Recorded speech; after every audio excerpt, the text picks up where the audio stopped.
Vous écoutez On lit pour vous. Que se passe-t-il dans votre cœur quand vous pleurez? Pourquoi les larmes soulagent vraiment? Un texte de la rédaction paru le 20 juillet 2026 dans Futura Science. Pleurer, un aveu de faiblesse? La science dit tout le contraire. Loin d'être un simple débordement, les larmes apaisent la douleur, régulent nos émotions et activent un mécanisme naturel d'apaisement. Petit tour d'horizon des bienfaits insoupçonnés d'un geste aussi humain que réparateur. Pleurer est une action universelle, déclenchée par une multitude d'émotions. Les chercheurs ont constaté que les larmes peuvent bénéficier au corps comme à l'esprit, et ce, dès la naissance, avec le premier cri du nourrisson.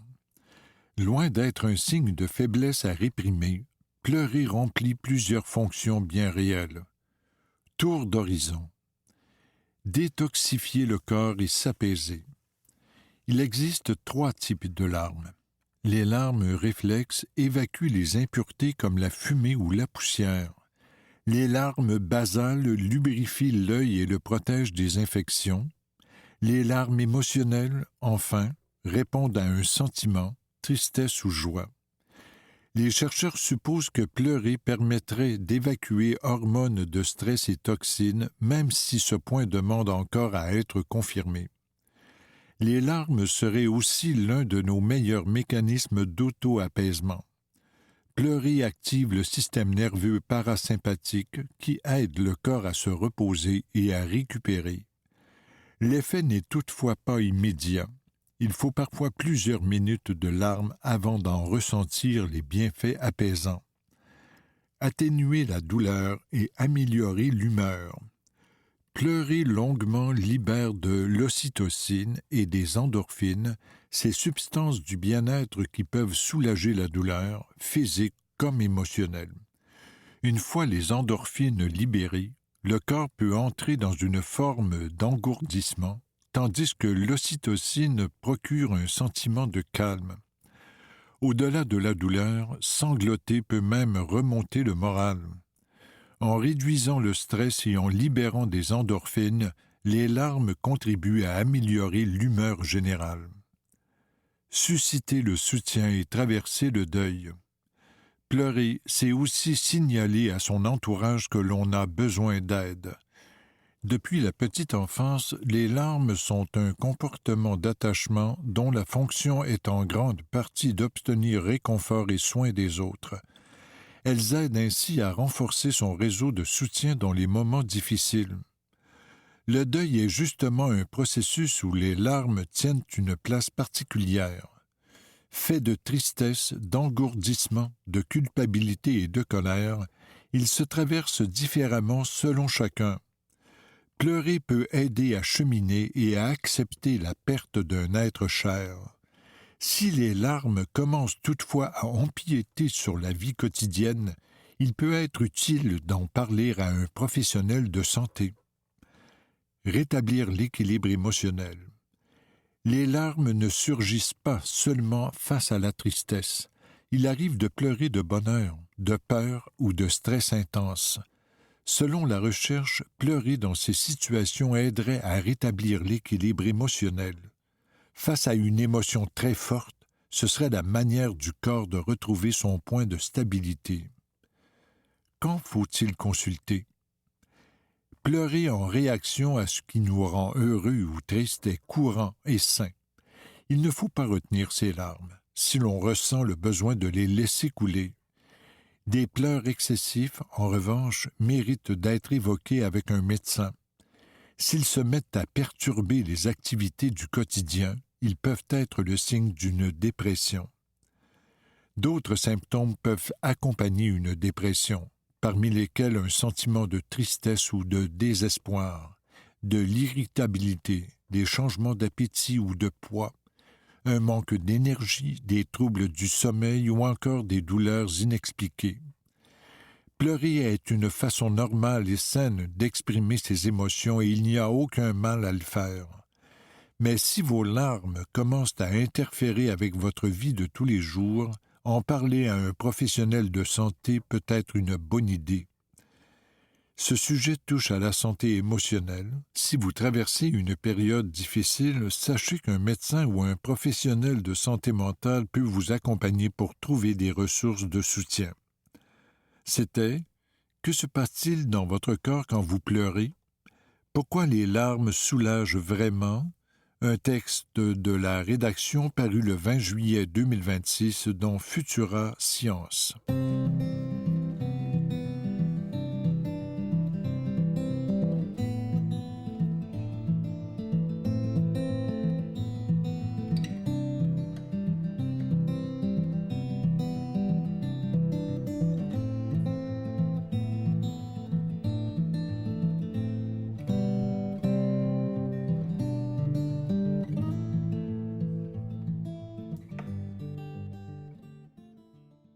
La plus récente éclosion de rougeole au Québec est terminée.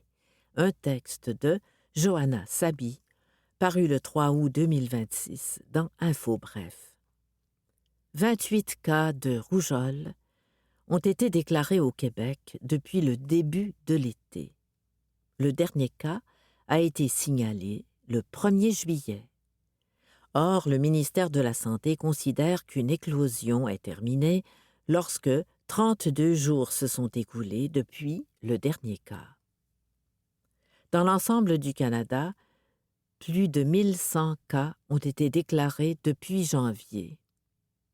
Marie-Pierre Burel, porte-parole de l'Agence de la santé publique du Canada, a indiqué à Info Bref que le pays avait récemment connu sa plus importante éclosion de rougeole depuis plusieurs décennies, mais que seule une transmission limitée persiste désormais. Fin 2024, le Canada a vu une importante recrudescence de la rougeole à la suite de l'importation du virus au pays. L'éclosion qui s'est alors déclenchée a été la plus importante au pays depuis plusieurs décennies. La transmission a atteint un sommet au printemps 2025, raconte Marie-Pierre Burel. Elle a touché principalement des personnes non vaccinées ou insuffisamment vaccinées. Le Canada a perdu, en novembre 2025, son statut de pays ayant éliminé la rougeole, statut qu'il détenait depuis presque 30 ans. Les efforts soutenus de santé publique, des provinces, du fédéral et des municipalités ont depuis permis de réduire considérablement le nombre de cas. Parmi les moyens déployés, Marie-Pierre Burel cite la sensibilisation aux maladies évitables par la vaccination, la lutte contre la désinformation en matière de santé. Alors que le nombre de cas de rougeole atteint un sommet aux États-Unis, Marie-Pierre Burel reconnaît que le risque d'importation de cas au Canada par l'entremise des voyages internationaux demeure, particulièrement pendant les périodes de déplacement accrus, comme la saison estivale. Les voyageurs non vaccinés contre la rougeole risquent de la contracter à l'étranger, explique-t-elle, et ils peuvent introduire la maladie au Canada. C'était la plus récente éclosion de rougeole au Québec est terminée, un texte de Johanna Sabi, paru le 3 août 2026 dans Info Bref.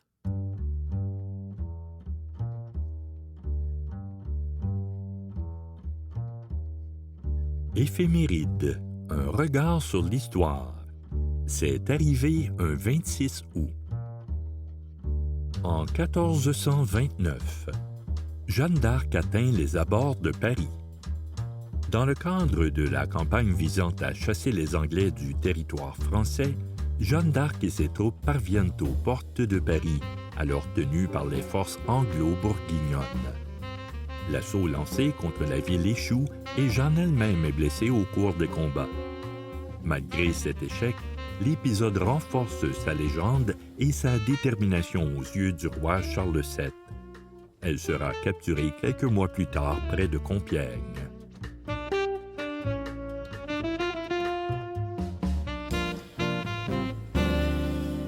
C'était Éphéméride, un regard sur l'histoire. C'est arrivé un 26 août.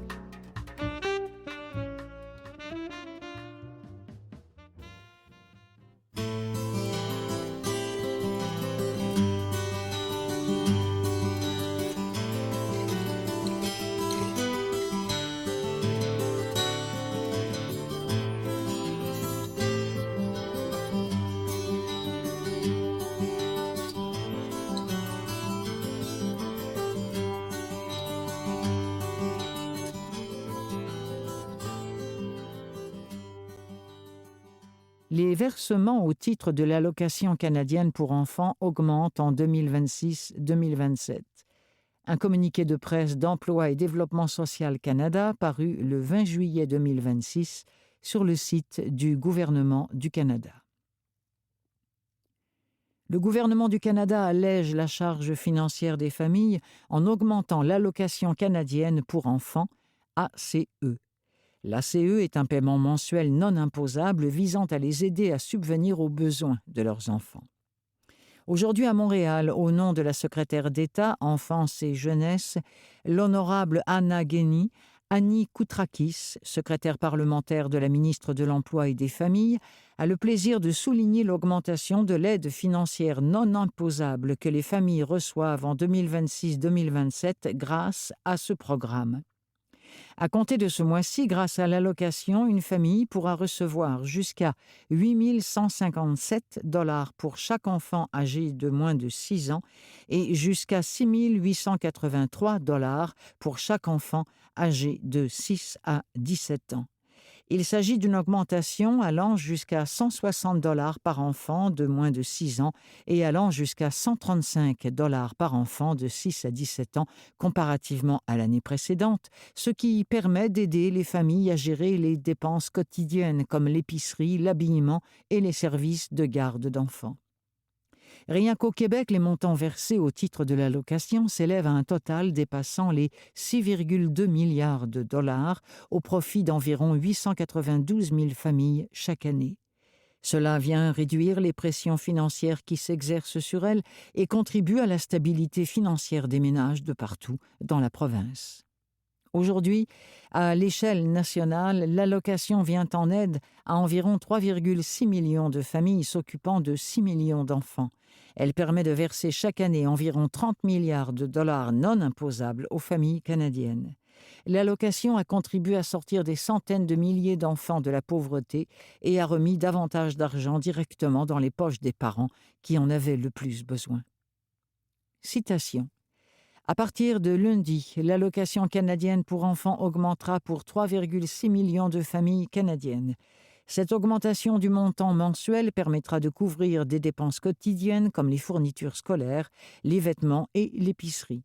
En investissant dans les enfants, nous investissons dans notre avenir et continuons à bâtir un Canada fort. La secrétaire d'État Enfance et Jeunesse, l'honorable Anna Guény. L'allocation canadienne pour enfants contribue d'offrir aux familles la stabilité dont elles ont besoin pour s'épanouir.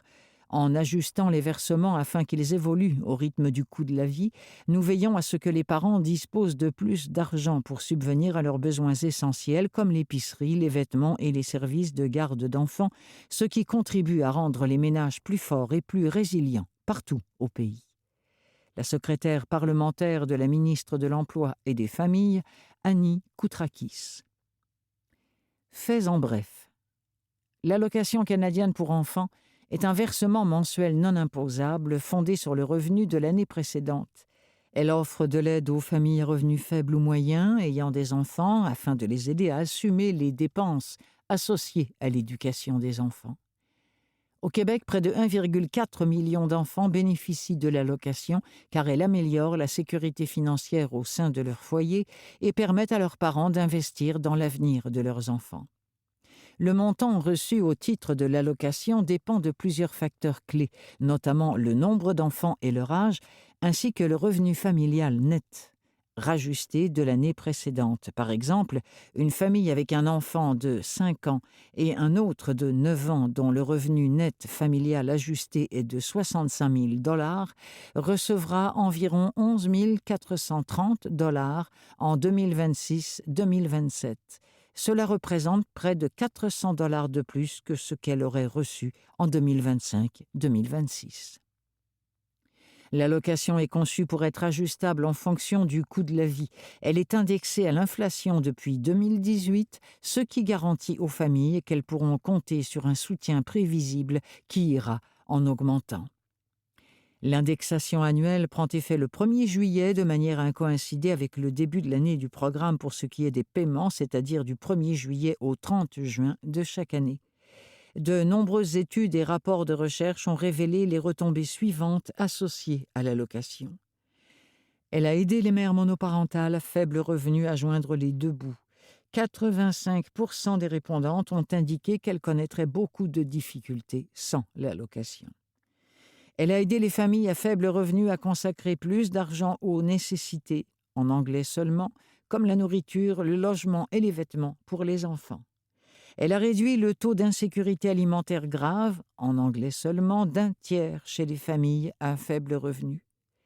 C'était les versements au titre de l'allocation canadienne pour enfants augmentent en 2026-2027, un communiqué de presse d'Emploi et Développement social Canada, paru le 20 juillet 2026 pour le site du gouvernement du Canada.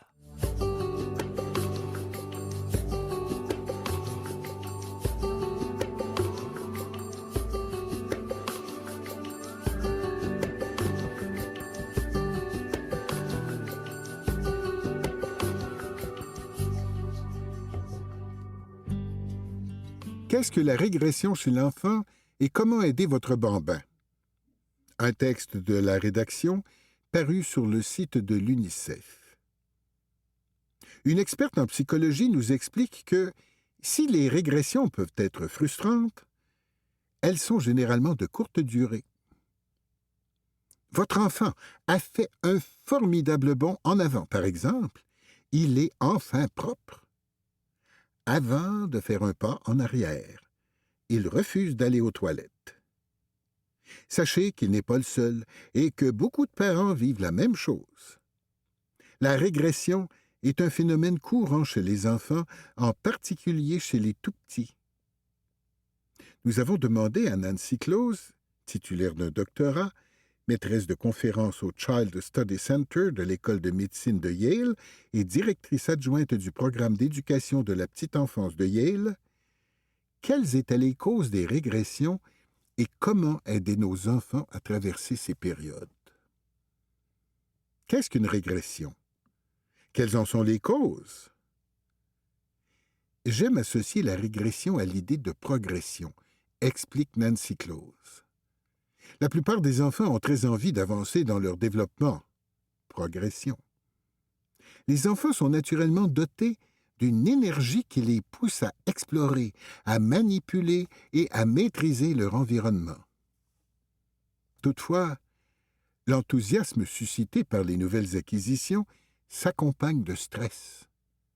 Ainsi, un enfant qui apprend à marcher est peut-être ravi de cette nouvelle compétence, mais parallèlement, il se rend compte que ses parents sont désormais plus éloignés ou qu'il pourrait tomber. Lorsque l'enfant rencontre ces écueils, cela peut s'avérer très impressionnant et entraîner une sorte de régression, explique la spécialiste. À quoi ressemble un comportement régressif? C'est variable, mais généralement, l'enfant adopte le comportement d'un plus jeune ou réclame plus d'attention. On peut observer davantage de crises de colère, des difficultés pour dormir ou manger, ou le retour d'une immaturité dans la manière de s'exprimer. Lorsqu'un enfant a acquis certaines compétences, par exemple, s'habiller seul, il se peut qu'elles disparaissent. Du jour au lendemain, votre enfant est incapable de faire ce qu'il savait faire avant, explique Nancy Close. À quel âge les régressions se produisent-elles? On observe généralement les comportements régressifs chez les tout-petits et les enfants de maternelle, mais ils peuvent survenir à tout âge, y compris chez des nourrissons et des enfants plus grands. Chez un nourrisson, les régressions ne sont pas toujours aussi visibles. Ainsi, un bébé sera un peu plus accaparant, réclamera davantage à manger, se plaindra ou pleurera plus souvent que d'habitude. La régression est-elle un phénomène fréquent? Rassurez-vous, la régression est un phénomène courant. Les parents doivent d'ailleurs s'attendre à y être confrontés et elle est très utile au développement. Considérez-la comme un moyen pour votre enfant de se préparer à assumer davantage de responsabilités. Je constate que certains enfants régressent juste avant ou juste après avoir réalisé un important progrès, ajoute Nancy Close. Je crois que les raisons et les logiques des régressions varient d'un enfant à l'autre. En général, les parents finissent par apprendre qu'après un progrès, leur enfant a besoin de revenir un peu en arrière. Les régressions sont également très fréquentes lorsque les enfants doivent s'adapter à de nouvelles situations, par exemple quand la fratrie s'agrandit ou quand ils entrent à l'école maternelle. Comment les parents peuvent-ils accompagner leur enfant lors d'une régression? Rassurez votre enfant. Dites-lui qu'il est en sécurité et soutenu. Essayez de lui montrer que vous avez remarqué le comportement régressif sans susciter de honte. Nancy Close suggère d'essayer les phrases suivantes. « Tu es en train d'apprendre à faire beaucoup de choses de grand ou de grande. C'est très difficile. J'ai l'impression que parfois, tu penses avoir besoin de mon aide. » Le jeu peut également s'avérer utile pour explorer les émotions difficiles. Les jeux d'imagination et les jeux symboliques constituent des outils utilisés par les enfants pour développer le langage et pour élaborer leurs pensées et leur conception du monde. Sur le plan social et émotionnel, le jeu leur permet d'exprimer certaines choses auxquelles ils sont confrontés et qu'ils ne peuvent pas toujours décrire par des mots, poursuit Nancy Close. En observant votre enfant en train de jouer et en jouant avec lui, vous apprendrez beaucoup de choses sur ce qui le traverse. Parfois, votre enfant aura peut-être besoin de régresser pendant un temps. Il est important de le rassurer, mais également de formuler des attentes et de fixer des limites. Pour les tout-petits, apprendre qu'ils ne dirigent pas le monde est une grande étape qui provoque de nombreuses crises de colère, explique Nancy Close. Ne les repoussez pas. Aidez-les à trouver, en fonction de leur âge, des moyens adaptés pour exprimer ces émotions plus pénibles. Asseyez-vous près d'eux, aidez-les à s'apaiser et à se calmer et parlez-leur de leurs émotions. Vous pouvez dire, par exemple, « Tu étais très en colère que ta copine ne t'ait pas donné ce jouet et tu l'as poussé. La prochaine fois, tu pourrais lui demander le jouet et aller chercher l'enseignante pour qu'elle t'aide. » Quand les parents doivent-ils s'inquiéter? Certaines régressions peuvent durer quelques semaines, mais c'est variable selon les enfants. En général, si vous parvenez à identifier ce qu'il se passe et à aider votre enfant, il sera en mesure de traverser cette période. Si la régression dure plus longtemps que prévu, environ 2 à 3 semaines, Nancy Close recommande de consulter le ou la prestataire de santé qui s'occupe de votre enfant. Les enfants sont généralement très motivés pour progresser dans leur développement. C'est si cette motivation fait défaut que je m'inquiéterais. Mais la plupart du temps, lorsqu'il s'agit de régression en lien avec le développement, ces périodes sont de courte durée. C'était « Qu'est-ce que la régression chez l'enfant et comment aider votre bambin ?» un texte de la rédaction paru sur le site de l'UNICEF.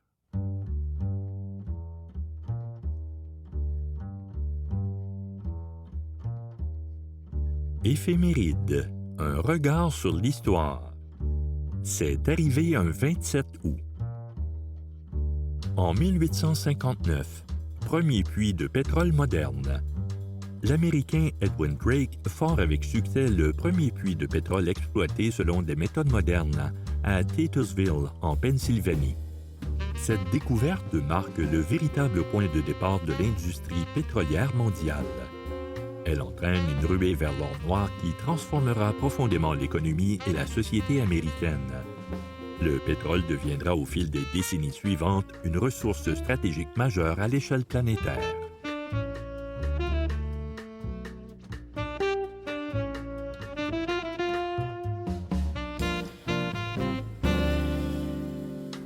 C'était Éphéméride, un regard sur l'histoire. C'est arrivé un 27 août.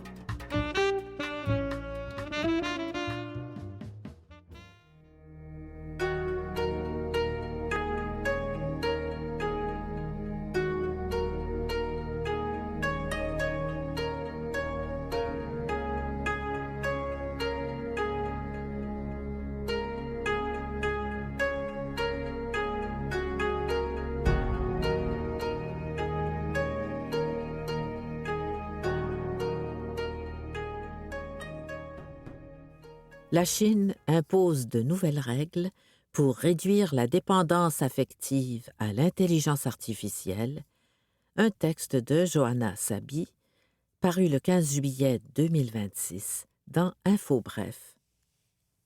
La réglementation vise les services d'IA textuels, audio et vidéo dotés de traits et de modes de communication proches de ceux des humains. Ces services devront inclure des outils pouvant détecter les émotions de chaque utilisateur afin de lui fournir du contenu réconfortant s'il manifeste une émotion extrême, l'assister ou prévenir ses proches et les services d'urgence s'il indique qu'il va se faire du mal, suicide, automutilation ou autre. À cause de cette réglementation, les géants technologiques chinois ByteDance, Alibaba et Tencent ont suspendu leur fonction de compagnons virtuels. C'était « La Chine impose de nouvelles règles pour réduire la dépendance affective à l'intelligence artificielle », un texte de Johanna Sabi, paru le 15 juillet 2026 dans InfoBref.